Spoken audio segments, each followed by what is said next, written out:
There was a time when banana plants were considered nothing more than waste or food for cows and goats.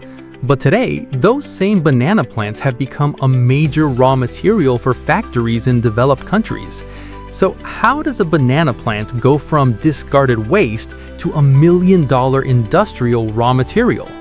That is the incredible story I am going to tell you today. This incredible journey begins in the banana fields. After the bananas are harvested, the stems of the plants are transported to factories as quickly as possible, because once the plants are left on the ground and begin to rot, the valuable fiber inside them can be damaged and lost.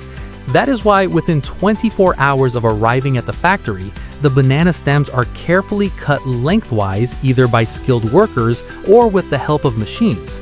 Then comes the most interesting part, known as decortication. During the stage, the sliced banana stems are passed through a special type of machine. Sharp blades inside the machine crush and remove the soft parts of the banana stem, and from inside, long, bright white strands of fiber come out. They may look somewhat like cotton, but these fibers are much smoother and stronger.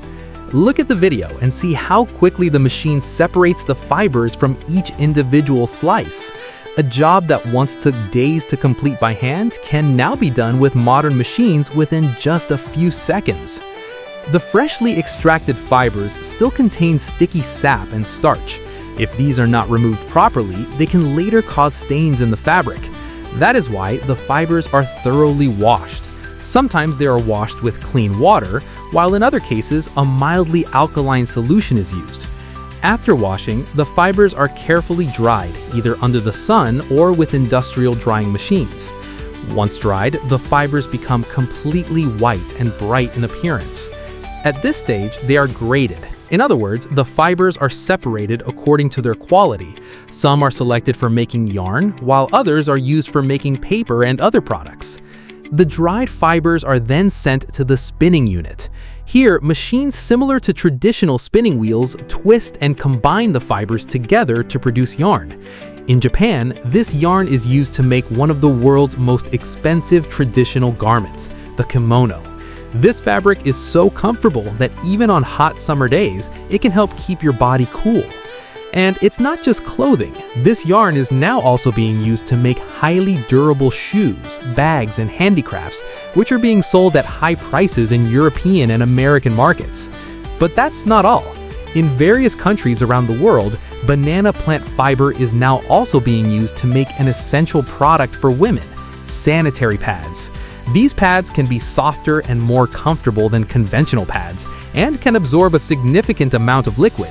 As a result, demand for banana fiber sanitary pads is increasing rapidly day by day. Now, you may be wondering what happens to the rest of the banana plants after the fiber has been extracted. Here too, technology comes into play. Banana sap and the remaining plant materials are used to produce high-quality organic fertilizer and liquid fertilizer. That means not even a single part of the banana plant has to go to waste. And this is what is known as zero waste production. The most promising thing is that in different parts of our country, many people have already started producing fiber from unwanted materials such as banana plants and water hyacinth. So if the right technology is used in the near future, which type of clothing do you prefer? Clothing made from banana fiber or clothing produced in a conventional garment factory? Let us know your opinion in the comments.